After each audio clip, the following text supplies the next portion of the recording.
அறம் காக்கும் நல்லவை காண்போம். அனைவருக்கும் அன்பு வணக்கம். பாரத தாயினுடைய பாத கமலமா இருக்கக்கூடிய முக்கடலும் சங்கமிக்கக்கூடிய பகுதி, முக்கனிகளும் சுவை கொடுக்கக்கூடிய பகுதி, முத்தமிழும் மணக்கக்கூடிய பகுதி அப்படிங்கிறது செழுமை வாய்ந்த கன்னியாகுமரி மாவட்டம். இந்த எழில்மிகு கன்னியாகுமரி மாவட்டத்துல மத்தியில நாகராஜர் உட்கார்ந்து அருள் பாலிக்கக்கூடிய நாகர்கோவிலிருந்து திங்கள் நகர் நோக்கி செல்லக்கூடிய வழியில 17 கிலோமீட்டர் தொலைவுல இரணியல் பக்கத்துல இருக்கக்கூடிய ஒரு பகுதி. எம்பெருமான் முருகப்பெருமான் பிரம்மச்சாரியாக பாலசுப்பிரமணியன் அப்படிங்கிற நாமத்தோட குடிகொண்டிருக்கக்கூடிய ஒரு அற்புதமான மலை வெள்ளிமலை.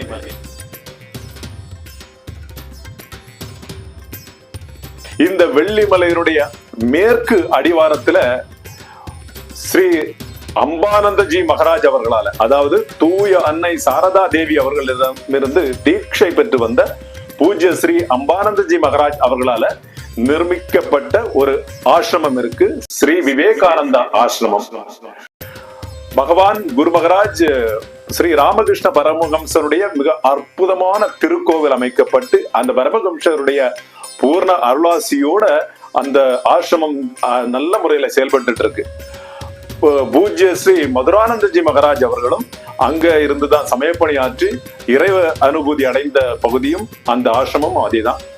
அந்த ஆசிரமத்திலிருந்து எண்ணற்ற தேசபக்தர்கள் தெய்வ பக்தியோடையும் தேசபக்தியோடையும் உடலாலும் மனதாலும் புத்தியாலும் பொருளாலும் அர்ப்பண மனோபாவத்தோட தியாக மனப்பான்மையோட கன்னியாகுமரி மாவட்டம் மட்டும் இல்லாம மற்ற மாநிலங்களுடைய மற்ற பகுதிகளிலையும் வெளிநாடுகளிலும் இருந்து ஹிந்து எழுச்சியை ஊட்டி கொண்டிருக்கக்கூடிய மிக அற்புதமான வேலையை செஞ்சுட்டு இருக்கிறாங்க. இந்த அருமையான இந்த அமைதி நிலையில இருக்கக்கூடிய ஒரு தெய்வீக நிலையில இருக்கக்கூடிய உள்ள போனாலே ஹிந்து எழுச்சி அப்படிங்கிறது நமக்கு வரக்கூடிய ஹிந்து உணர்வு வரக்கூடிய இந்த ஸ்ரீ விவேகானந்தா ஆசிரமத்தை பத்தின தகவல்களை இப்ப இருக்கக்கூடிய ஆசிரமத்தினுடைய தலைவராக இருக்கக்கூடிய பூஜ்ய ஸ்ரீ சைத்தன்யானந்தஜி மகாராஜ் அவர்களுடைய திருவாக்குகள் மூலம் நம்ம இந்த காணொளியில கேட்க இருக்கிறோம். வாருங்க ஆசிரமத்துக்கு போகலாம். ஓம் ஸ்தாபகாய தர்மஸ்ய சர்வதர்மஸ்வரூபிணே அவதார வரிஷ்டாய ராமகிருஷ்ணாய தே நமः. குருர் பிரம்மா குருர் விஷ்ணு குருர் தேவோ மகேஸ்வர குரு சாட்சால் பரபிரம்ம தஸ்மை ஸ்ரீ குரவே நமः. அனைவருக்கும் வணக்கம். நம்முடைய வெள்ளிமலை ஸ்ரீ விவேகானந்த ஆசிரமம் 1940ஆம் வருடம் துவங்கப்பட்டது. அந்த ஆசிரமம் இவ்வளவு நாளும் செய்த பணிகள், ஆசிரமத்தினுடைய கிளை ஐக்கியமாகிய ஹிந்து தர்ம வித்யாபீடம் செய்த பணிகள், இதுபோன்று ஆசிரமம் மூலமாக நடைபெறும் பணிகளை குறித்தும் ஆசிரமத்தை குறித்தும் உள்ள விவரங்களை ஒரு வீடியோ வெளியிடுவதற்காக இப்பொழுது முயற்சி செய்கிறோம். இந்த வீடியோவை பார்த்து அதன் ஆசிரமத்தின் வளர்ச்சி, அதனுடைய பணிகளை தெரிந்து மக்கள் பயனடைவதோடு ஆசிரம பணிகளுக்கு உதவி செய்யவும் வேண்டிக் கொள்கிறோம். ஆசிரம பணிகளுக்கு இன்னும் நிறைய பேர் முன்வர வேண்டும். விவேகானந்த சுவாமி சொல்கிறார், மனிதர்களே தேவை, மற்றெல்லாம் தானாக வரும் என்று. அந்த விதத்தில் நிறைய அன்பர்கள் ஆசிரம பணிகளுக்கு ஒத்துழைக்க வருமாறு நாம் கேட்டுக்கொள்கிறோம். அதற்கு இந்த வீடியோ உங்களுக்கு ஒரு உத்வேகத்தை தருவதற்கு ஸ்ரீராமகிருஷ்ணர் பாதம் பணிந்து பிரார்த்திக்கிறேன். வணக்கம்.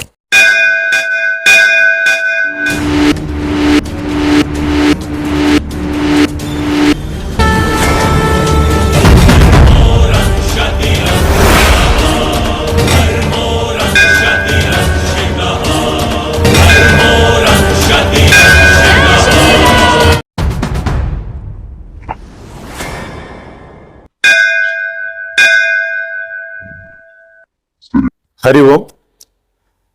அறம் காக்கும் நல்லவை காண்போம். அனைவருக்கும் அன்பு வணக்கம். நமஸ்தே சார். ஹரிவோம் சாமிஜி. நமஸ்தே.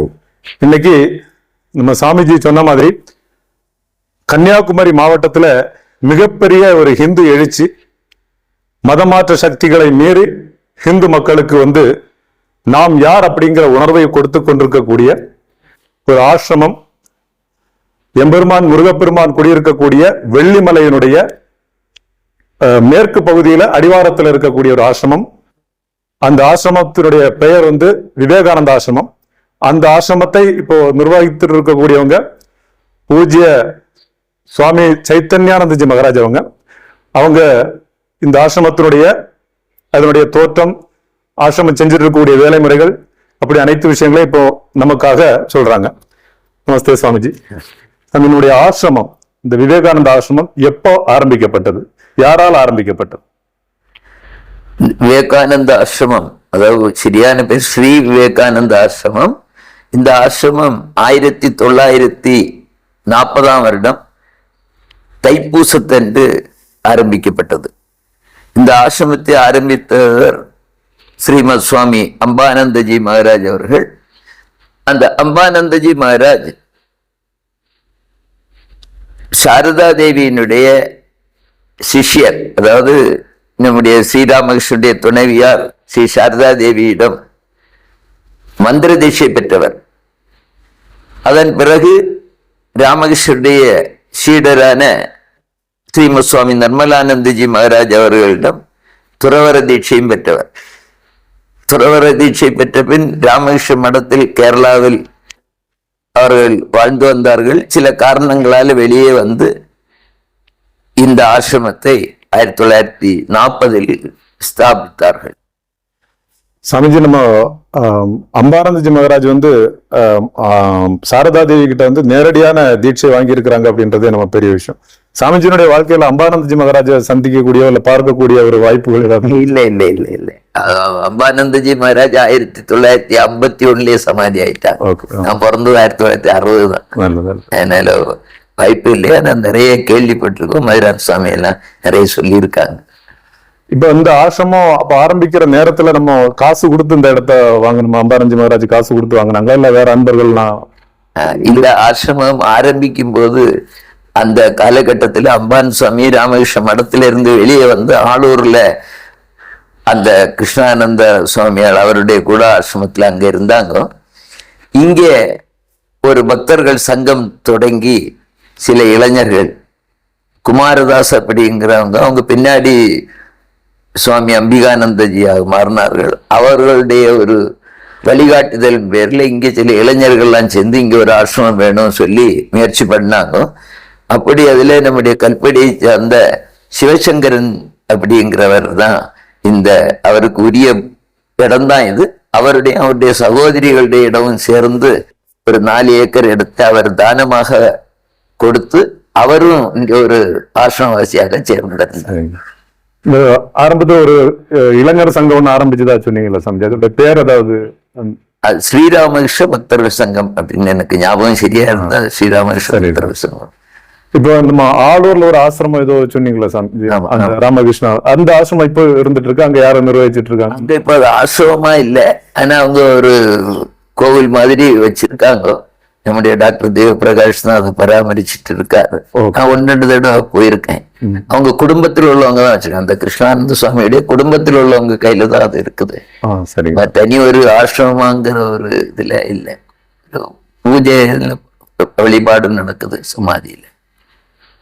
சாமிஜி, நம்ம அம்பானந்தஜி மகாராஜ் இருக்கும்போது இங்க இந்த மாவட்டத்துல எந்த மாதிரி சமய பணிகள் நடந்தது இந்த ஆசிரமம் மூலமா? இல்ல அவர் இந்த ஆசிரமத்துக்கு வர்றதுக்கு முன்னாடி ஏதாவது சமய பணிகள் அந்த மாதிரி? சாமிஜி சொன்னீங்களா சாரதா தேவி கிட்ட தீட்சை வாங்கிட்டு வந்தாங்க, ஆளூர்ல இருந்தாங்க. இப்ப இந்த நேரத்துல ஏதாவது சமய பணிகள் அந்த மாதிரி ஏதாவது செஞ்சாங்களா? ஒரு ஆன்மீக பணி மட்டும்தானே? அம்பானந்த சுவாமிஜி பொறுத்த மட்டும் சமுதாய பணிகள் அப்படிங்கறதுல அவங்க இறங்கல. அவங்க அதுல பெரிய விருப்பம் காண்பிக்கல.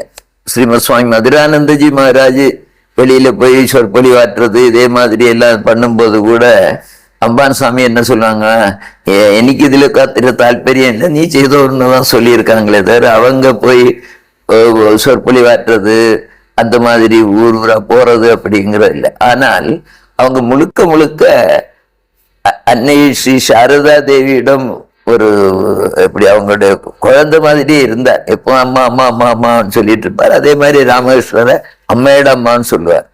அங்க சாரதா தேவிட்ட போய் மந்திர தீட்சை வாங்கின அந்த காலகட்டத்திலேயே அங்க அவங்களுக்கு பாத பூஜை பண்ணி அந்த தீர்த்தம் வச்சிருந்தார். அந்த தீர்த்தத்தை எப்பவும் கையில வச்சிருப்பாரு. கையில வச்சு வாரவங்களுக்கெல்லாம் அதை கொடுப்பாரு. இது அந்நியாருடைய பாத தீர்த்தம் அப்படின்னு சொல்லி கொடுத்து அதன் மூலமாக அந்த ஒரு பக்தர்கள் கூட்டம் சேர்ந்து இருக்குது. மதுரான் சாமியே முதல்ல சந்திச்சப்போ ஒரு கடையில வச்சுதான், கடைக்கு பக்கத்துல சந்திச்சாங்களாம். அப்போ இந்த தீர்த்தத்தை கொடுத்துருக்காங்க. மதுரான் சாமியே சொல்லியிருக்காங்க, அந்த தீர்த்தம் வர அந்த குப்பி அப்படியே கையிலே எப்பவும் வச்சிருக்கிறதுனால சூடாவே இருக்கும் சொல்லுவாங்க. கையிலே எப்ப பிடிச்சு வச்சிருக்கிறதுனால. அதோடு அம்பானந்த சுவாமி பாத பூஜை பண்ணிட்டு அதுக்கு பிறகு ஒரு மாலையை கொடுத்து அன்னையார் ஜபம் பண்ணி கொஞ்ச நேரம் கழுத்துல போட்டுட்டு அந்த மாலையை இங்க கொடுத்தாங்க. அந்த மாலை அம்பான் சாமி இங்க கொண்டு வந்து அதுல 108 முத்து, அதுல 54 முத்தை எடுத்துட்டு வேற 54 முத்தை வச்சு ஒரு மாலை ஆக்கிட்டு மீதி 54 முத்தையும் இங்க வரக்கூடிய பக்தர்களுக்கு, அம்பான் சாமி கிட்ட வந்து வரக்கூடிய பக்தர்களுக்கு ஆளுக்கு ஒண்ணு அது அன்னையாருடைய பிரசாதம், அன்னையாருடைய கழுத்துல இருந்ததுன்னு சொல்லி கொடுத்துருக்காங்க. அப்படி அன்னையார் மேலேயும் ராமகிருஷ்ணர் மேலேயும் பக்தி உண்டாகும்படியாக தனிப்பட்ட முறையில பேசியிருக்காங்களே தவிர ஒரு இயக்கமாக தொடங்குவோ அல்லது ஒரு சமுதாய பணி அந்த மாதிரியான இது இல்லை. ஆனா நிறைய கடிதங்கள் எழுதியிருக்கிறார் அன்னையாரை பற்றியும் ராமகிருஷ்ணரை பற்றியும்.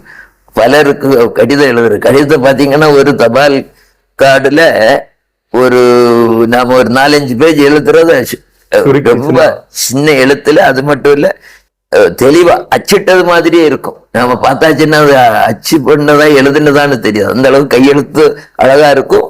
கரெக்டா நேரே வரி கோணாமல் கடிதங்கள் இருக்கு. கடிதங்கள்லாம் கடிதங்கள் இருக்கு.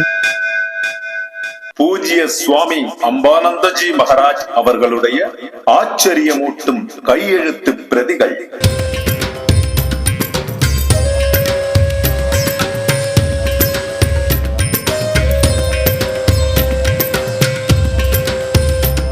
மலையாள மொழியை தாய்மொழியாக கொண்ட சுவாமிஜி மலையாளம், தமிழ், ஆங்கில மொழிகளில் அழகுற தெளிவுற அச்சடித்தது போல் எழுதிய அற்புதமான கையெழுத்து பிரதிகள்.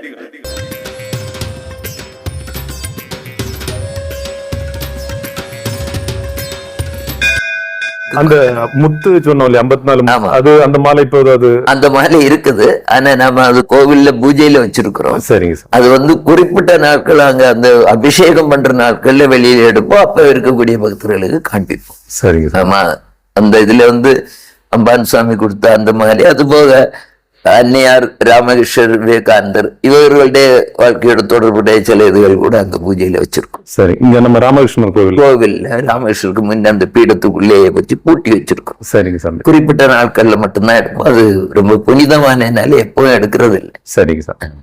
இப்போ மதுரானந்தஜி வந்த பிறகு, மதுரானந்தஜி எப்போ உங்க நமக்கு இந்த ஆசிரமத்துக்கு வந்தாங்க? மதுரான் சுவாமி அம்பான் சுவாமியோட தொடர்புங்கிறது முன்னாடியே ஆயிடுச்சு. ஆனா ஆசிரமத்திலேயே வந்து சேர்ந்தது 1945. அந்த 45 வந்து இங்க ஒரு சின்ன பள்ளிக்கூடம் தொடங்கி அதனுடைய ஆசிரியர் அப்படிங்கிற ஒரு காரணத்தை சொல்லிட்டு வந்தாங்க. ஏன்னா அதுக்கு அவங்க வீட்டுல ரொம்ப எதிர்ப்பு இருந்தது. அந்த சமயத்துல BA ஹானர்ஸ், அதனால நிறைய வேலைகள்லாம் வந்துட்டு இருந்தது. அதை விட்டுட்டு இவர் இங்க வாரதுக்கு எதிர்ப்பு இருந்தது. இங்க ஒரு பள்ளிக்கூடம் தொடங்குற மாதிரி இருந்தோன்னா பள்ளிக்கூடத்துல ஆசிரியர் வேலைக்கு போறேன்னு சொல்லி வந்து சேர்ந்துட்டாங்க. திருப்பி இங்கேயே தங்கிட்டாங்க 1945. அதுக்கப்புறம் அரசாங்க பள்ளிக்கூடம் பக்கத்துல கல்படியில தொடங்கினால இந்த பள்ளிக்கூடத்தை அதான் மதுரான் சாமி இங்க வந்து சேர்றதுக்கு ஒரு காரணமா அது அமைஞ்சது. அவ்வளவுதான். அதுக்கு பிறகு சுவாமி ஒவ்வொரு இடமா போய் ஊரா போய் நடந்தே போய் வகுப்புகள் நடத்தியிருக்காங்க. கீதை சொல்லி கொடுக்கறது, ஏதாவது கோவில்ல திருவிழா நடந்தா இவங்களாகவே போய் மைக்க கொடுக்குறதுலாம் சொல்லி சொற்பொழிவாற்றுறது, இதே மாதிரி நிறைய பண்ணியிருக்காங்க. ஹைந்தவ சேவா சங்கத்தோட சேர்ந்து நிறைய பண்ணியிருக்காங்க. ஹைந்தவ சேவா சங்கம் மண்டைக்காடு அந்த கீதை எல்லாம் எடுக்கிறதுனால தான் இன்னைக்கும் கீதா கிளாஸ் தொடக்கத்துல அதுல என்ன இருந்திருக்கு அப்படின்னா, முன்னாடி கேரளா அறநிலையத்துறையில இதே மாதிரி கோவில்கள்ல சமய வகுப்புகள் மாதிரி நடந்துட்டு இருந்திருக்கு. அந்த வகுப்புகள் நடத்தினதை பார்த்துட்டு இங்க ஊர்ல உள்ள ஒவ்வொருத்தரும் அவங்களுக்கு தெரிஞ்சதை கொஞ்சம் பேரை கூப்பிட்டு வச்சு சொல்லி கொடுத்துட்டு இருந்திருக்காங்க. இப்போ மதுரான் சுவாமி வந்த பிறகு அவங்க அங்க முக்கியமா கீதை நடத்தியிருக்காங்க. அதனால அது கீதா வகுப்புன்னு ஆயிட்டுது. அது ஹைந்தவ சேவா சங்கத்துல உள்ளவங்களும் உறுப்பினர்களும் அந்த வகுப்புகள் பல இடத்துல போய் நடத்தியிருக்காங்க. ரொம்ப இடங்கள்ல நடந்திருக்கு. நமக்கு சமய வகுப்பு அப்படிங்கிறது நாம ஏற்பாடு பண்றது வந்து 1981 தான் தேர்வு ஏற்பாடு பண்றோம். 1972 தக்கலையில சமய வகுப்பு தொடங்கிச்சது.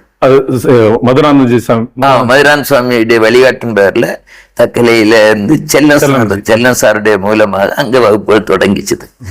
அது 72 தொடங்கிடுச்சுது. ஆனா அதுக்கு ஒண்ணு தனியாக ஒரு பாடத்திட்டம் கிடையாது. அவங்கவுங்களுக்கு வர்றவங்க அவங்களுக்கு தெரிஞ்சது. இப்ப நாங்கெல்லாம் முதல்ல சமயம் போகும்போது எங்களுக்கு சைவ குலசேகர் ராமச்சந்திர பிள்ளை சார் வந்து எடுப்பாரு. 72 காலகட்டம். ஆமா, ராமாயணம் மகாபாரதம் இது சொல்லுவாங்க, கந்தபுராணம் இதே மாதிரி அவர் தொடர்ந்து சொல்ல ரொம்ப அருமையா வகுப்படுப்பார். இப்ப நான் ஏதாவது பேசுறேன்னா அவர்கள்லாம் அவர்கிட்ட பாடம் கேட்டதுதான். ரொம்ப அருமையா எடுப்பார். ஆனா பாடத்திட்டம்னு ஒண்ணு கிடையாது. அது பிறகு 80 காலகட்டத்துல தான் பாடத்திட்டம்னு இல்லை. அதுக்கு ஒரு காரணம் காஞ்சி ஜெயேந்திர சரஸ்வதி சுவாமிகள் அவங்க வரும்போதுதான் இது பற்றி ஆலோசனை பண்ணிட்டு அப்போ ஒரு பாடத்திட்டத்தை இவங்க உருவாக்குறாங்க. நம்முடைய சக்திவேல் சார் தான் அதுக்கு, சக்திவேல் சார்னா செல்லம் சார், அவர் பின்னாடி சக்திவேல் சார்னு ஒரு பிணைப்பை வச்சுட்டார். அவருடைய அந்த முயற்சி காரணமாக ஒரு பாடத்திட்டம் உருவாகுது. அதுல அந்த முதல்ல அந்த பாடத்திட்டம் உருவாக்கும் போது எல்லா இயக்கத்தில் உள்ளவங்களும் இருந்தாங்க. சங்கம் இதே மாதிரி இந்த இயக்கங்கள்லாம் சேர்ந்து ஒரு பாடத்திட்டத்தை உருவாக்கணும் சொல்லி இது பண்ணி சக்திவேல் சார் இதுல. அப்போ இதுக்கு முதல்ல ஒரு திட்டம் கொடுத்தது பூஜ்ய ஜெயேந்திர சரஸ்வதி சுவாமிகள் தான். ஜெயேந்திர சரஸ்வதி சுவாமிகள்கிட்ட இவங்க போய் இந்த இயக்கங்கள்ல உள்ளவங்கள்ட்ட போய் பேசும்போது இதே மாதிரியான ஒரு இது வேணும்னு சொல்லி இவங்க போறது எதுக்காக போறாங்கன்னா அந்த புஸ்தகங்கள்லாம் அடிச்சு வேணுங்கிறதுக்காக. அதை போய் சமய வகுப்பு மாதிரி நடத்துறதுக்கு புத்தகம் வேணுங்கிறது. அந்த மாதிரியாக நிகழ்வுகள்லாம் நடந்த பிறகு 1981 முதல்ல தேர்வு நடக்குது. முதல் தேர்வு அப்பதான். முதல் தேர்வுனா அதுக்கு முன்னாடி அந்த புஸ்தகம் வச்சு நம்ம புஸ்தகம் ரெடி ஆயிட்டு அதுக்கு முன்னாடி புஸ்தகம் இந்து தர்ம வித்யாபீடம்ன்றது அப்ப கிடையாது. அப்ப கிடையாது தர்ம வித்யாபீடம்ங்கிறது அப்ப கிடையாது. அப்ப வந்து சும்மா சமய வகுப்பு இந்து சமய இளைஞர் இயக்கம்னு இருந்தது. ஒரு இளைஞர் நிலையில அந்த மாதிரி எந்த எதுவுமே கிடையாது. இந்து சமய இளைஞர் இயக்கம்னு வச்சு அதன் மூலம் இந்த சைக்கிள் ஊர்வலம் எல்லாம் நடத்திட்டு இருந்தது. அந்த மாதிரியான காரியங்கள் நடந்துட்டு இருந்தது. ஸோ அதே இயக்கம் தான் இந்த சமய வகுப்பையும் பார்த்துட்டு இருந்தது. ஸோ பாடத்திட்டத்தை வச்சு அதுல புத்தகங்கள் வந்து விவேகானந்த கேந்திரம் புத்தகம் அடிக்கிறதுக்கு உதவி பண்ணாங்க. ஸோ முதல்ல ஒரு சின்னதா தான் ஒரு புஸ்தகம் போட்டோம். அந்த புஸ்தகம் இப்போ இருக்கு பார்க்கலாம். ரொம்ப குறைவா 1980 அடிச்ச புஸ்தகம். ஆமா, 80 அடிச்ச புஸ்தகம். அதுக்கு பிறகு திருப்பி கொஞ்சம் கூட அதிக பாடத்தை கூட்டி இன்னொரு புஸ்தகம் போட்டோம். முதல்ல வந்து எல்லாரும் ஒரே இதுலதான் எழுதணும். ஒரே கேட்டகரி தான், ஒரே கேட்டகரி தான், எல்லாருக்கும் ஒரே பாடம் தான், ஒரே கேள்வித்தாள் தான். அதுக்கு பிறகு என்ன பண்ணோம்னா குறிப்பிட்ட வகுப்புக்கு 6 முதல் 8 வரை இந்த தொகுதி 1 பள்ளிக்கூடத்துல படிக்கிறாரு. ஆமா, அதை வச்சு அடுத்த தொகுதி 2 தொகுதி 3 எல்லாம் போட்டு அதுக்கு பிறகு 9 10 11 12 இந்த மாதிரியான படிக்கிற வகுப்பை அடிப்படையா வச்சு தேர்வுகள் முதல்ல அப்படித்தான் நடந்தது. அது நடந்து அதுக்கு பிறகுதான் திருப்பி எல்லாரும் ஆலோசிச்சு, அதாவது 81 முதல்ல 1981 பிப்ரவரியில நான் இங்க ஆசிரமத்துல ஜாயின் பண்றேன். 1981 ஜூன்ல முதல் தேர்வு நடந்தது.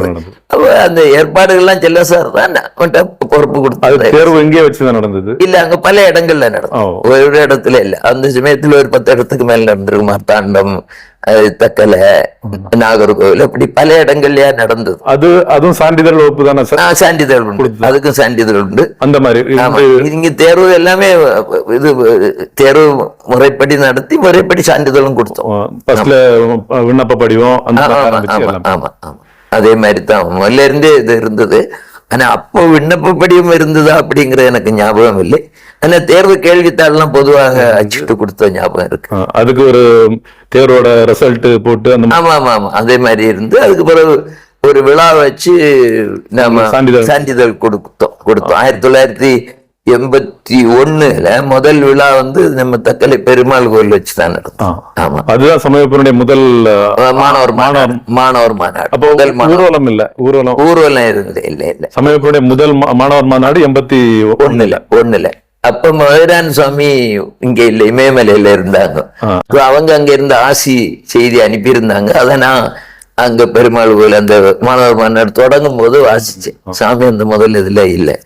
இப்போ பெருமாள் கோயில்ல அந்த ஏற்பாடு மொத்தம் ஒரு 200-300 பேர் தான் இருந்திருக்கும், எனக்கு ஞாபகம் சரியா இருந்ததுன்னா. ரொம்ப பெரிய கூட்டம் இல்லை, அது சின்னதா தான் நடக்கும். மதுரானந்தி சாமிஜி வந்த பிறகுதான் நமக்கு இந்த தேர்வு முறை, சமய வகுப்பு பாடத்திட்டங்கள் எல்லாமே ஆரம்பிச்சது.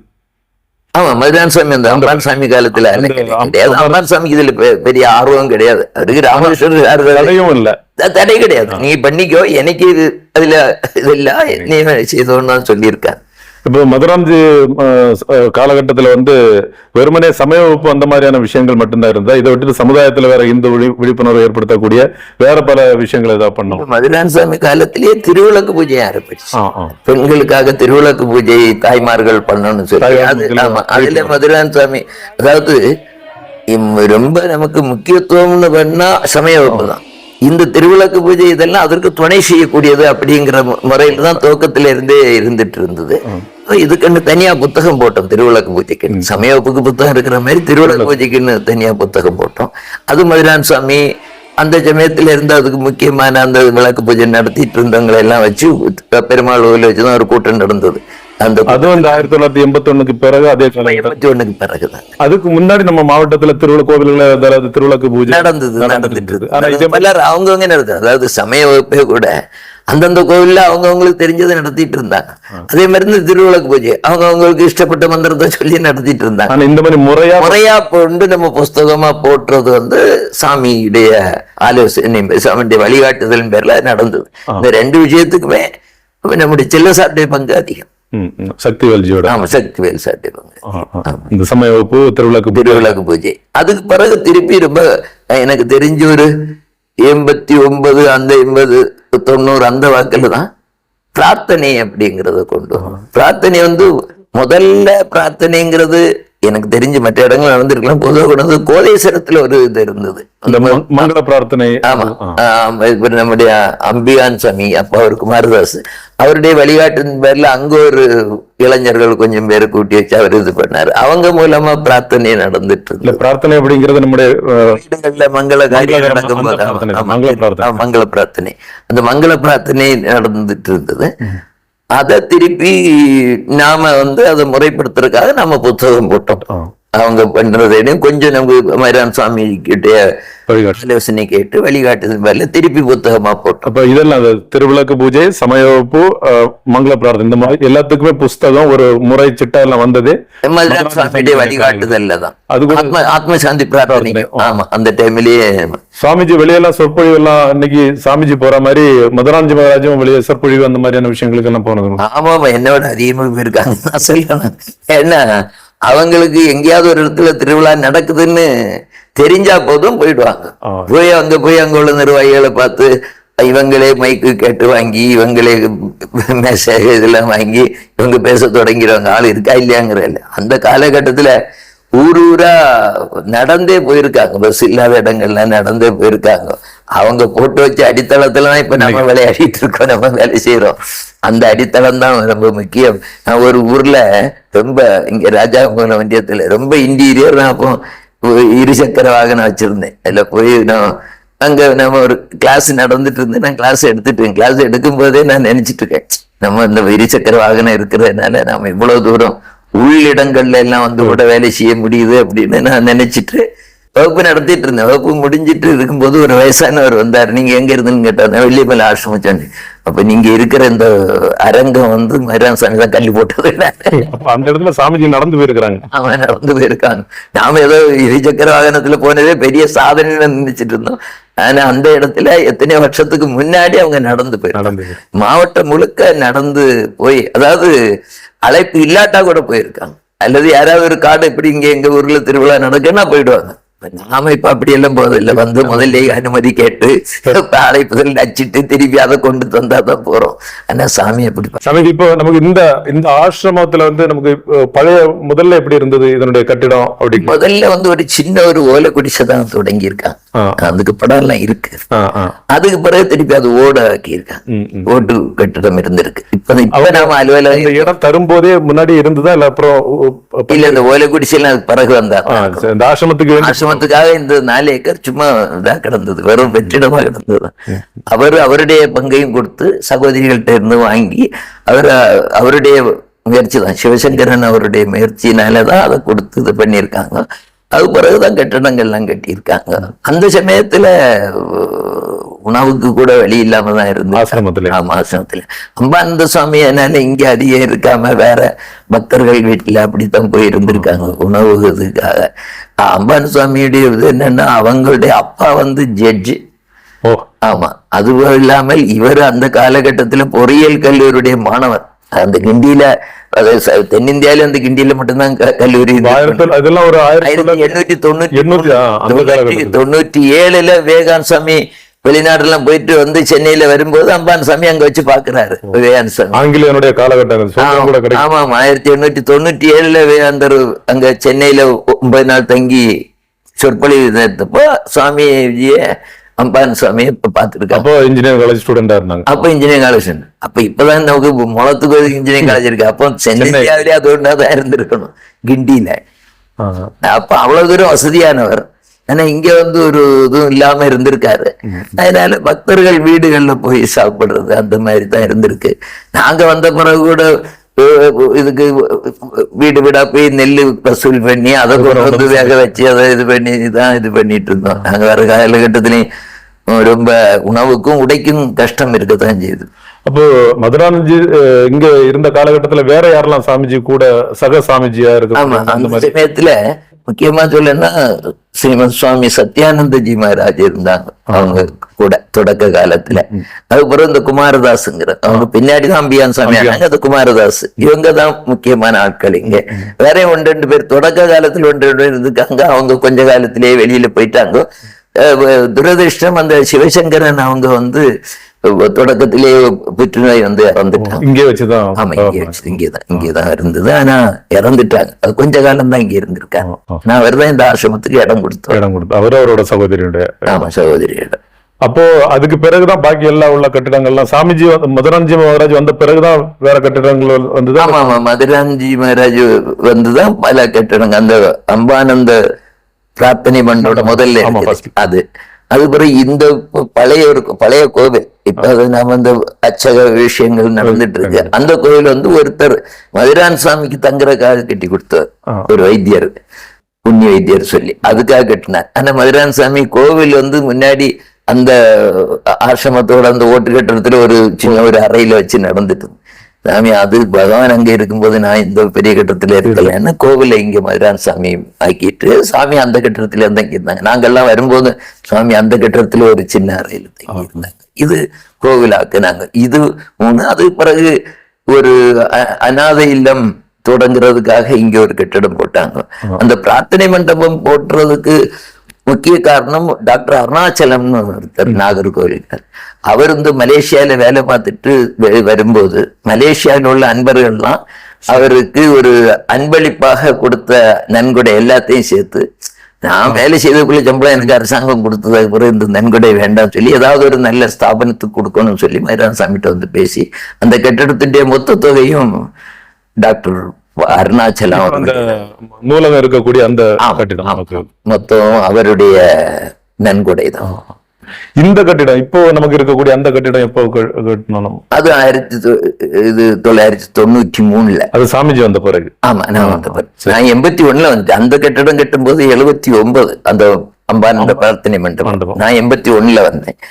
இந்த கட்டிடம் கட்டும்போது இங்க இந்த ஓட்டு கட்டிடம் இருந்தது. ஓட்டுல ஒழுகிட்டு அங்க மழை வந்தா ஆளுக்கு ஒரு குடையும் எடுத்து ஓலையும் எடுத்து சொருகணும் ஒவ்வொரு ஓடு அப்படிதான் இருந்தது. 1993 பெரிய வெள்ளப்பொக்கம் வந்தது. குளித்துறையில நிறைய பாதிச்சது. 15,000 வீடு போச்சது.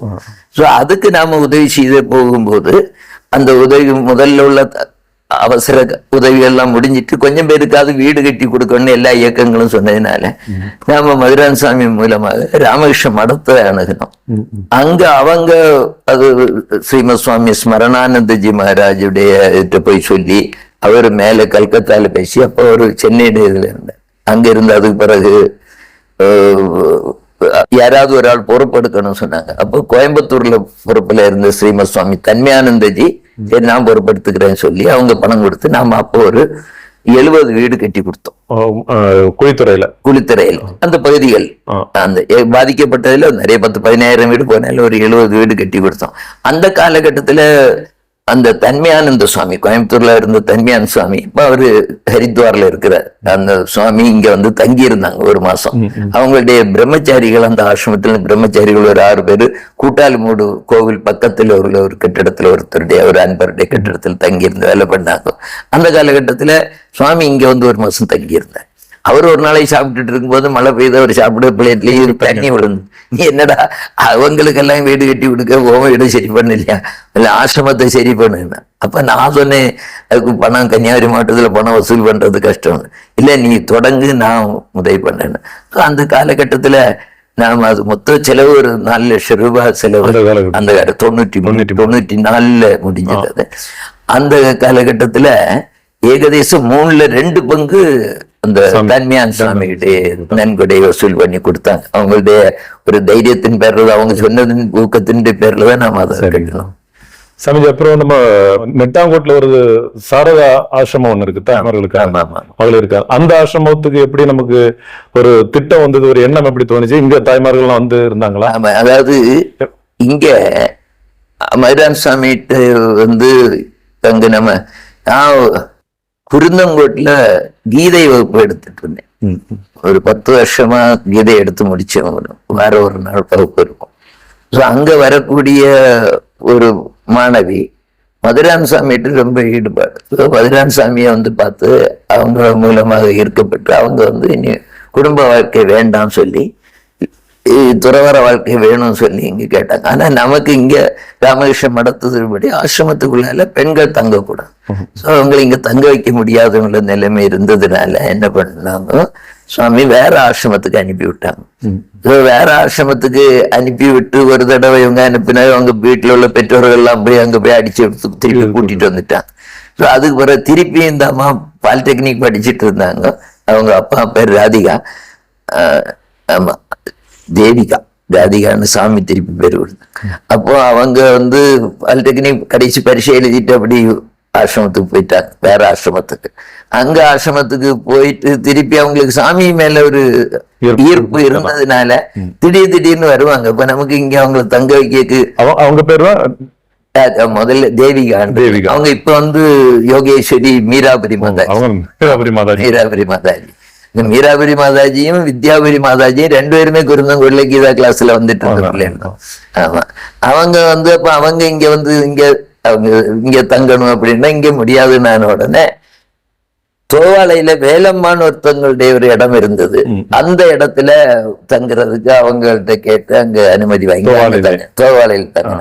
அது கூட அவங்க கூட இன்னொரு அம்மா தங்கி இருந்தாங்க. அவங்களுக்கு வந்து ஒரு புற்றுநோய் வந்து அவங்களுக்கு கஷ்டமானதுனால அவங்க அங்க இருந்து போயிட்டாங்க. அவங்க அப்படி போனதுனால இவங்க அங்க தனியா இருக்கிறது வச்சு நமக்கு ஒரு ஆசிரமம், நம்ம மடத்துக்கு கீழே ஒரு ஆசிரமம் கட்டணுங்கிற ஒரு நிர்பந்தம் ஆச்சு. மதுரான் சாமி அதுல இதா கட்டு அப்படின்னு சொல்லி சொன்னாங்க. அப்பதான் நாம நெட்டாங்கோட்ல போய் இடம் பார்த்தோம். முதல்ல அந்த இடம் நம்ம கேட்ட விலைக்கு கிடைக்காததுனால அந்த இடத்த விட்டுட்டு புதுக்கடையில எங்கேயாவது பார்ப்போம், அந்த பக்கம் கொஞ்சம் இயற்கை அழகு நல்லா இருக்கும் அப்படி சொல்லி அங்க கொஞ்சம் இந்துக்கள் உணர்வும் உண்டு சொல்லி அங்க பார்க்கணும். ஆனா அதுக்கடையில இங்கே திருப்பி இடம் ஏற்பாடு ஆயிடுச்சு. எந்த வருஷம் நமக்கு? 1994. இந்த அலுவலகம் கட்டின சமயத்துல அந்த இடத்துக்கும் ஸ்ரீமத் சுவாமி தன்மையானஜி போய் தான் அடிக்கல் போட்ட. அவர் கொஞ்சம் கைராசி உள்ளவர், ஏதாவது தொடங்கி வச்சா நடக்கும். நம்ம ஆசிரமம் வந்து இப்போ ராமகிருஷ்ண மடத்துக்கு அண்டர்ல தான் இருக்கா, இல்ல தனி? இல்ல, ராமகிருஷ்ண மடத்துடைய கீழே இல்ல. நாம வந்து தனி அட்மினிஸ்ட்ரேஷன் தான், தனி நிர்வாகம் தான். அதுக்கும் இதுக்கும் நிர்வாக ரீதியா இது கிடையாது. ஆனா ஆலோசனைகள், ஆமா, அவங்க இங்க வருவாங்க, நாம அங்க போவோம். மற்றபடி நம்ம மேல ரொம்ப அன்பா இருக்காங்க. இப்போ அங்க ஸ்ரீமத் சுவாமி கௌதமாஞ்சின்னு சொல்லி இப்போ மொத்தத்துல ராமகிருஷ்ண மடத்துக்கு தலைவரா இருக்காங்க. அவங்க சென்னையில இல்ல கல்கத்தால அகில உலக ராமகிருஷ்ண மடங்களுடைய தலைவரா இருப்பாங்க. முன்னாடி சென்னையில தலைவரா இருந்தாங்க. இப்ப வேலூர் மடத்துல ஆமா, இப்ப வேலூர் மடத்துல இருக்காங்க. அவங்க மதுரான் சுவாமியை பார்த்திருக்காங்க, உளுந்தூர்பேட்டையில வச்சு பார்த்திருக்காங்க. தன்மையான் சுவாமியும் சொல்லி இருக்கணும். தன்மையான் சுவாமி இங்க ஒரு மாசம் இருந்ததுனால மதுரான் சுவாமிகிட்ட ஒரு பெரிய ஒரு மரியாதை வந்துட்டு, இவ்வளவு பணிவா அகங்காரமே இல்லாத ஒருத்தர் பாக்குறது கஷ்டங்கிற மாதிரி. அந்த மாதிரி சுவாமியுடைய இதை யாரு பார்த்தாலும் அவங்களுக்கு ஒரு ஈர்ப்பு வந்துடும். கௌதமன் சுவாமிக்கும் அதே மாதிரி ஈர்ப்பு இருந்தது. அப்படி அங்க சுவாமி கௌதமன் சுவாமி இப்ப நாம இந்த சுனாமி வந்தப்போ, ஒக்கி புயல் வந்தப்போ எல்லாம் நாம போய் கேட்டோன்னே, இங்க சுனாமி நேரத்துல ஒரு 50 வீடு கட்டுக்கெல்லாம் அனுமதி கொடுத்து எல்லாமே கௌதமாஞ்சி தான் காரணம். இதெல்லாம் காரணம் அவங்களுக்கு வெள்ளிமலை ஆசிரமத்து மேல மதுரான் சுவாமி மேல இருந்த ஒரு மதிப்பும் இருந்தது. ஜெயேந்திர சரஸ்வதி சாமிகள் இங்க விஜயம் பண்ணிருக்காங்களா? ஆமா வந்திருக்காங்க. அவங்க வந்ததுன்னா ஒரு தடவை மதுரான் சுவாமி உடம்பு சரியில்லாம இருந்தப்போ இங்க சுவாமியை பாக்குறதுக்குன்னு வந்தாங்க. அவங்களுக்கு முன்னாடியே அவங்களுக்கு ஆசிரமத்தை பற்றி தெரியும். மதுரான் சுவாமி அங்க போயிருக்காங்க. மதுரான் சுவாமி போயிருக்காங்கன்னா ஜெயேந்திர சரஸ்வதி சுவாமிகளுடைய குரு இருக்கும்போதே போயிருக்காங்க. அங்க போயிருக்காங்க. அவரும் மதுரான் சுவாமிகிட்ட இருந்த ஒரு ஆன்மீகம், அவங்ககிட்ட இருந்த ஒரு பணிவு, இது எல்லாமே யாருன்னாலும் சரி அவர் பார்த்தாச்சுன்னா ஒரு அன்பு மரியாதையும் வரும். ஜெயேந்திர சரஸ்வதி இருக்கும்போதே போயிருக்காங்க. ஆமா, ரொம்ப பழக்கம் இல்லை, போயிருக்காங்க. இப்போ ஜெயேந்திர சரஸ்வதி சுவாமிகளுக்கு இதுல அந்த முதல்ல நான் சொன்னேன் இந்த பாடத்திட்டல அந்த ஒரு இதுல தொடர்பு இருந்தது. அதுக்கு பிறகு இந்த பாட புத்தகம் அடிக்கிறதுக்காக நான் ரொம்ப சிரமப்பட்டேன்னு தான் சொல்லணும். அப்போ பணம் கிடையாது, சாப்பாட்டுக்கே வெளியில புஸ்தகம் கேட்டேன். இப்ப நான் ஒவ்வொரு ஆசிரமத்திலயா போய் கேட்டேன். என்ன கேட்டேன்னு சொல்லியாச்சுன்னா, நாங்க மொத்தமா ஒரு புத்தகம் அடிக்கிறேன்னா குறைஞ்சது 1000 பிரதியாவது அடிச்சோம்னா தான் நஷ்டம் இல்லாமல் இருக்கும். அது குறைவா அடிச்சா மொத்தம் அடக்க விலை அதிகமாயிடும். அதனால நீங்க 1000 புஸ்தகம் அடிச்சு வச்சிருந்தோம், நாங்க காசு கொடுத்து அப்பப்ப வாங்கிக்கிறோம். எந்த ஆசிரமமே நமக்கு ஒத்துழைக்கல. அப்போ அவங்கவுங்களுக்குன்னு ஒவ்வொரு ஆசிரமத்துக்கும் ஒரு நடைமுறை இது இருக்கும். அதனால அதை நாம குத்த சொல்ல முடியாது. ஆனா ஜெயேந்திர சரஸ்வதி சுவாமிகள்கிட்ட போய் பேசினப்போ அவரு நான் அடிச்சு கொடுக்குறேன் பாடத்துக்கு. முதல் புஸ்தகம் சின்ன சின்ன புஸ்தகமா வந்தது பல தடவை. அதுவும் முதல்ல ஜெயேந்திர சரஸ்வதி சுவாமியில அனுப்பியிருக்காங்க. இது நான் சொல்றது தொடக்க நிலைன்னு சொல்லி இப்ப இருக்கிற இந்த பாடத்திட்டத்தை தொடக்க நிலைக்கு மட்டும் ஆரம்பத்துல தொடக்க நிலை புத்தகம் தான் பெரிய புத்தகமா போட்டோம். அதை அச்சிட மற்றபடி அதுக்கு முன்னாடி உள்ள புஸ்தகம் ஜெயேந்திர சரஸ்வதி சுவாமி தான் அடிச்சு கொடுத்தான். சமீப இப்ப நம்ம இந்த ஆசிரமத்தை வச்சுட்டு வேற என்னென்ன இந்த ஆசிரமத்தினுடைய கிளை அமைப்பா என்னென்ன விஷயங்களா? இந்த ஆசிரமத்தினுடைய கிளைன்னு சொன்னா நம்ம முதல்ல அங்க நெட்டாங்கோடுல ஒரு தாய்மார்களுக்கு ஆசிரமம். அது பிறகு இதுக்கு முன்னையே தொடங்கின ஆசிரமம் மேற்கு நெய்யூர்ல இருக்கு, ஸ்ரீ ராமகிருஷ்ண சாரதா ஆசிரமம். அது 1932லயே தொடங்கியாச்சு. 1940 அது அந்த சமயத்துல ராமகிருஷ்ண மடத்துல இருந்த ஒரு விரஜான சுவாமி இருந்தாங்க. அவங்களுடைய ஒரு சீடர் ராமகிருஷ்ணன் சுவாமி தான் அங்க இருந்து நடத்திட்டு இருந்தார். அப்பவே தொடங்கினது அது. அதுவும் இப்ப நம்ம கொடுத்துட்டாங்க. அந்த சுவாமியை பில் எழுதும் போதே என் காலத்துக்கு பிறகு அது விவேகானந்த ஆசிரமத்தின் மதுரான் சுவாமி அதை நிர்வாகம் பண்ணணும். சோ அது நம்ம கையில இருக்குது. அப்படியே 2 ஆசிரமம். இது போது கோயம்புத்தூர்ல ஒண்ணு. அது பிறகு நாம அங்க சமய வகுப்பு இதுக்கெல்லாம் இது வேணும்னு சொல்லி அங்க ஒரு ஆசிரம செட்டப்ல அங்க நாம ஒரு இடம் வாங்கி மண்டபம் போட்டு அங்க இப்ப 2 சுவாமிகள் இருக்காங்க. அதுவும் இருக்கு. அது போக இங்க நாம ஒன்றிய அளவுல நம்முடைய சமய வேலைகள்லாம் நடத்துறதுக்கு, வித்யாபீடத்தின் பணிகள் நடத்துறதுக்கு, முகாங்கள் நடத்துறதுக்கு, வகுப்புகள் நடத்துறதுக்காக இப்போ தக்கலையில, திருவட்டாறுல, முஞ்சரையில, கிள்ளியூர்ல, தோவாலையில சிறிய கட்டடம் போட முடியல. இந்த 4 இடத்துலயும் நாம இடம் வாங்கி கட்டிடம் போட்டிருக்கோம். கட்டிடம் போட்டு அதுல வேலைகள் முகாங்கள் நடந்துட்டு இருக்கு. வேற இந்த ஹிந்து தர்ம வித்யாபீடம் அப்படிங்கிறது நம்ம ஆசிரமத்துடைய அண்டர். ஆமா, ஹிந்து தர்ம வித்யாபீடம்ங்கிறது நம்ம 1984 அதை பதிவு பண்ணோம். அது கூட ராமகிருஷ்ணா சங்கம், ஸ்ரீராமகிருஷ்ண சேவா சங்கம்னு ஒண்ணு இருக்கு. அந்த சேவா சங்கம் எப்படி தொடங்கினேன்னா, மதுரான் சுவாமி சமாதியான சமயத்துல, அப்ப அந்த சுவாமிகள் சமாதியான அதுக்கு குறிப்பிட்ட நாள்ல ஒரு எதி பூஜைன்னு இருப்பாங்க. மற்ற துறவிகள் எல்லாம் கூப்பிட்டு அவங்களுக்கு பாத பூஜை பண்ணி அவங்களுக்கு தட்சிணை எல்லாம் கொடுத்து இது பண்றோம். சோ அதுக்காக கொஞ்சம் வசூல் பண்ணோம். அதுல ஒரு 25,000 ரூபாய் மீதி வந்தது. அந்த 25,000 ரூபாய் இப்ப மதுரான் சாமி ஏழைகளுக்கு உதவுறதுல எப்பவுமே ஆர்வமா இருந்தாங்க. இங்க சாப்பிட வசதி இல்லாட்டாலும் உதவி பண்ணணுங்கிறதுல அவருக்கு ரொம்ப ஆர்வம் அதிகம். அதனால நான் பார்த்தேன், சரி சுவாமிக்கு இதுக்காக பிரிச்ச பணம் மீதி வர்றதை நாம ஆசிரமத்துக்கு எடுக்காண்டாம், அது ஒரு தனி ட்ரஸ்டா போட்டு அதுல இருந்து வர வட்டிய மொத்தமே ஏழைகளுக்கு உதவுறது, கல்வி அந்த மாதிரி கல்வி, மருத்துவம், திருமணம் இதே மாதிரி உதவி பண்ணணும்னு சொல்லி ஒரு 25,000 ரூபாய முதல்ல நிரந்தர வைப்பு நிதியில போட்டு ஸ்ரீராமகிருஷ்ண சேவா சங்கம்னு ஒரு சங்கத்தை ஒரு அறக்கட்டளை நாம தொடங்கணும். அதுல இருந்து நாம வேற எதுவும் இல்லை. இந்த ராமகிருஷ்ண கோவில் அந்த சங்கத்தினுடைய பேர்ல இருக்குது. அதனால இந்த கோவிலுக்குள்ள மின் கட்டணம் மட்டும்தான் நாம அதுல இருந்து எடுக்கிறோம். மீதி எல்லாமே எவ்வளவு ரூபாய் வந்தாலும் அது பூரா உதவிதான், உதவி பண்றதுக்கு. இந்த ஸ்ரீ ராமகிருஷ்ண கோவில் எப்ப சாமிஜி நம்ம கட்டுறதுக்கு எப்படி முதல்ல ஒரு எண்ணம் வந்துச்சு? அது ஆமா, அது முதல்ல வந்ததுன்னு நாம அந்த அம்பானசாமி பிரார்த்தனை மண்டபத்துல வச்சா நாம நிகழ்ச்சி எல்லாம் நடத்திட்டு இருந்தோம். அப்போ முதல் காலகட்டத்துல என்ன எப்படி இருந்ததுன்னு சொல்லியாச்சுன்னா, ஆசிரியர் கூட்டம் எல்லாம் நடத்தும், யாராவது வருவாங்களான்னு பார்த்துட்டு ஒரு 25 பேர் 30 பேர் 40 பேர் வந்தாலே பெரிய விஷயம்.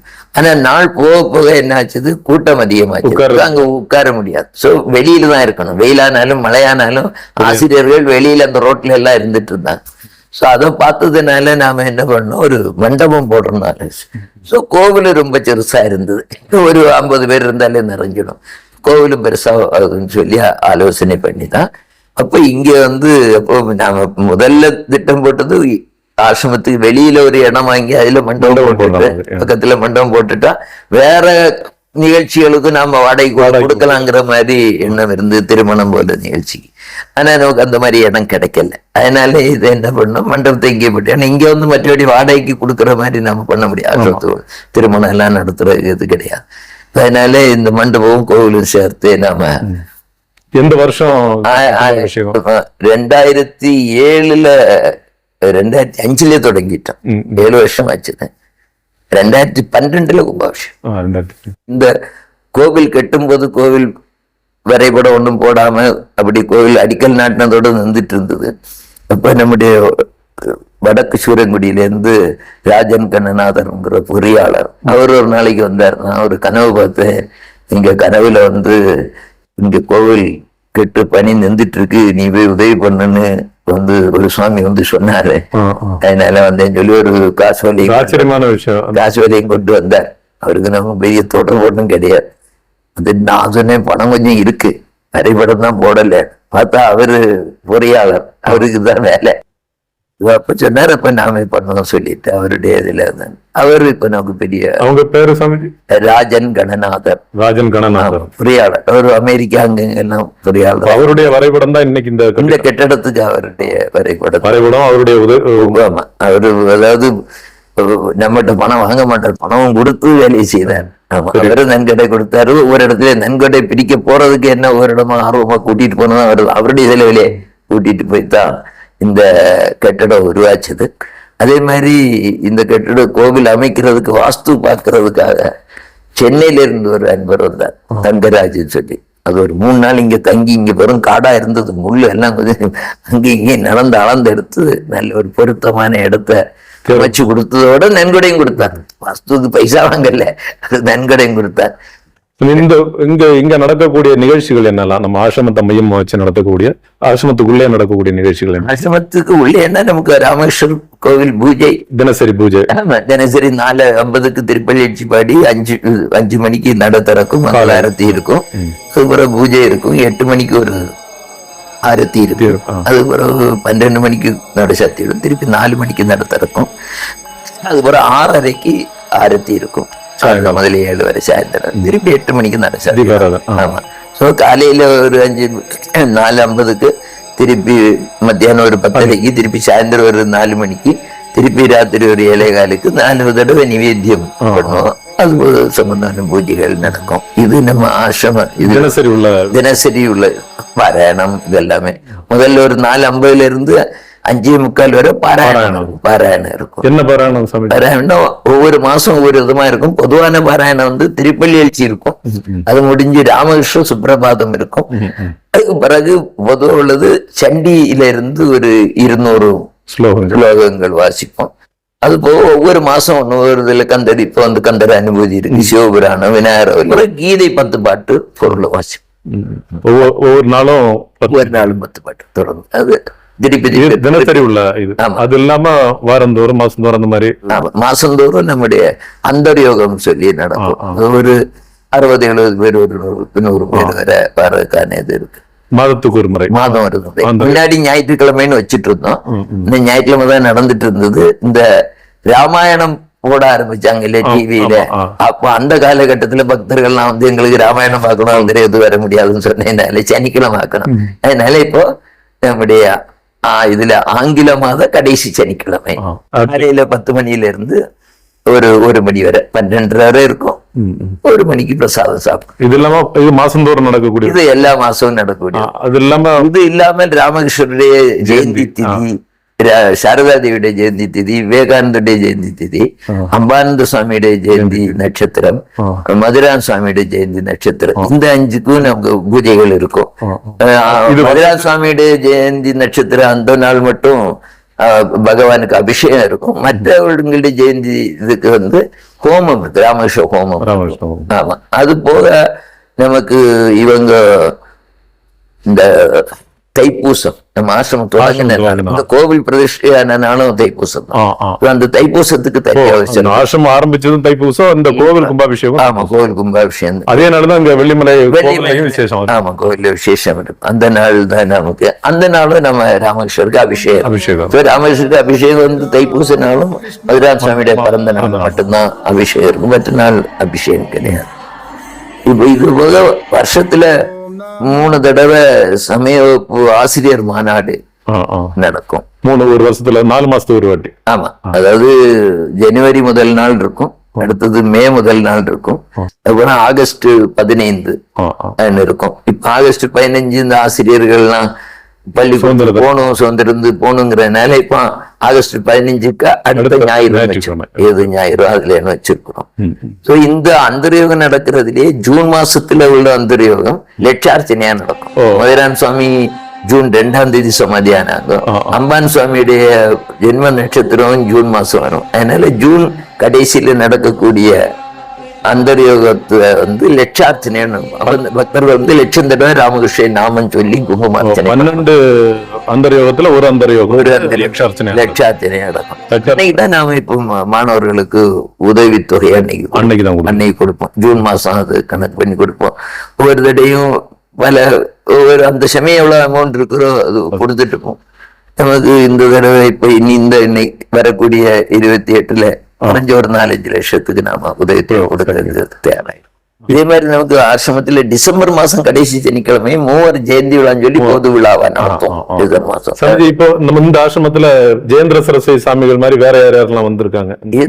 தயானந்த சுவாமி வந்திருக்காங்க, தயானந்த சரஸ்வதி சுவாமி வந்திருக்காங்க. அதுக்கப்புறம் அபேதானந்த சுவாமி முன்னாடியே வந்திருக்காரு. அபேதானந்த சுவாமி கேரளாவில இருந்த பெரிய ஒரு பஜன், ரொம்ப அருமையா பஜனை அவர் வந்திருக்கிறார். துறவிகள் சித்பவான் சுவாமி வந்து, சித்பவான் சுவாமி நம்ம திருச்சி திருப்பராத்துறை தபோவனத்துடைய சுவாமி, அந்த சுவாமி வந்திருக்கிறார்.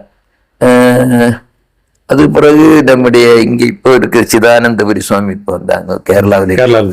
அப்புறம் சத்யானந்த சரஸ்வதி சுவாமி செங்கோட்டு போனோம், அவங்க வந்திருக்காங்க. அது பிறகு இப்போ இந்த மைசூர்ல இதுல இருக்கக்கூடிய அந்த சங்கர சுவாமி, சங்கர பாரதி இப்போ வந்தாங்க. நிறைய துறைகள் வந்திருக்காங்க. அது இல்லாம வேற பிரபலமான ஆட்கள்லாம், பிரபலமான ஆட்கள்னா நம்முடைய சச்சன் பாலகி இங்க வந்து ராஷ்டிரிய சுயம்சேவக் சங்கத்துல இப்ப இருக்காங்க, மோகன்ஜி வந்து இங்க இருக்காங்க. அது போக பிரபலமான நம்முடைய அண்ணாமலை ஆக முன்னாடி மாநில தலைவரா இருக்கு, மாநில தலைவர் தொடக்க காலத்தில் துணைத் தலைவரா இருக்கக்கூடிய காலகட்டம். ஆமா, அப்போ என்ன துணைத் தலைவரா இருந்தாங்க. அவர் அப்பதான் கட்சியில சேர்ந்து பொறுப்புல இருக்கப்போ சச்சங்க ஜாலஜியை பார்க்க போறதுக்கு வரும்போது இங்க வந்துட்டு வந்துதான் போனார். ஞாபகம் இருக்கு. காலகட்டத்துல மணி மத்தியானம் இங்கதான் சாப்பிட்டேன். ராமகோபால்ஜி பல தடவை வந்திருக்காங்க. ஒரு முகாமே ஐடிசி ஒரு முகாமே இங்க வச்சிருக்காங்க. அப்ப நான் வந்து 1990 1978 அல்ல 79, எனக்கு சரியா ஞாபகம் இல்லை. அப்ப நான் கல்லூரியில இறுதி ஆண்டு படிச்சிட்டு இருந்தேன். ஏன்னா நான் முகாமில கலந்துக்கல, ஏன்னா வீட்டுல அனுமதி கிடையாது முகாமில கலந்துக்கிறதுக்கு. இந்து இயக்கங்களுடைய பெரிய பெரிய தலைவர்கள் சர்சங்க சாலக் மாதிரி. ஆமா, சூரிஜி வந்திருக்காங்க. சூரிஜி அப்புறம் நம்ம எல்ஜி வந்திருக்காங்க. அந்த சமயத்துல இருந்த முக்கியமானவங்க எல்லாருமே சுவாமியை பார்க்க வருவாங்க, மதுரார் சாமி பார்க்க வருவாங்க.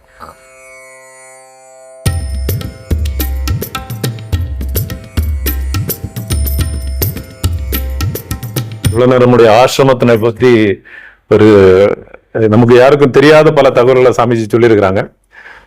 இந்த ஆசிரமம் இன்னும் வளரணும். சாமிஜி ஆரம்பத்தில் சொன்ன மாதிரி இந்த ஆசிரமத்தினுடைய பணிங்கிறது வெறும் பக்தி ஆன்மீகம் மட்டும் இல்லாம இன்னைக்கு கன்னியாகுமரி மாவட்டம்ங்கிறத தாண்டி வெளிநாடுகள்லயும் பல வேலைகள் நடந்துட்டு இருக்கு, பல வெளி மாநிலங்கள்லயும் இருந்துட்டு இருக்கு. இந்த பணியில நாம நம்முடைய பங்களிப்பையும் கொடுக்கணும். அது உடல் உழைப்பா இருந்தாலும் சரி, நம்முடைய புத்தியா இருந்தாலும் சரி, எந்த விதத்துல பண்ண முடியுமோ அந்த விஷயங்கள் எல்லாம் நாம இந்த ஆசிரமத்தினுடைய பணியில கொடுக்கணும். இங்க வரணும். இங்க ராமகிருஷ்ண பரமஹம்சர் கோவில் இருக்கு, ஸ்ரீ ராமகிருஷ்ண பரமஹம்சர் கோவில். இந்த கோவில் நம்ம தரிசனம் பண்ணணும். இந்த ஆசிரமத்துல வந்துட்டு போனாலே நமக்கு நம்முடைய உடம்புல மெய்சில் இருக்கும் சொல்லுவோம் இல்லையா, அந்த மாதிரியான உணர்வு வரும். அதனால அனைவரும் வாழ்க்கையில மிகப்பெரிய ஒரு பாக்கியமா கருதணும் இங்க வரணும் அப்படிங்கிறத. அனைவருக்கும் எல்லாம் வல்ல முருகப்பெருமானுடைய அருள் கிடைக்கட்டும். நன்றி சுவாமிஜி. நமஸ்தே. ஹரி ஓம்.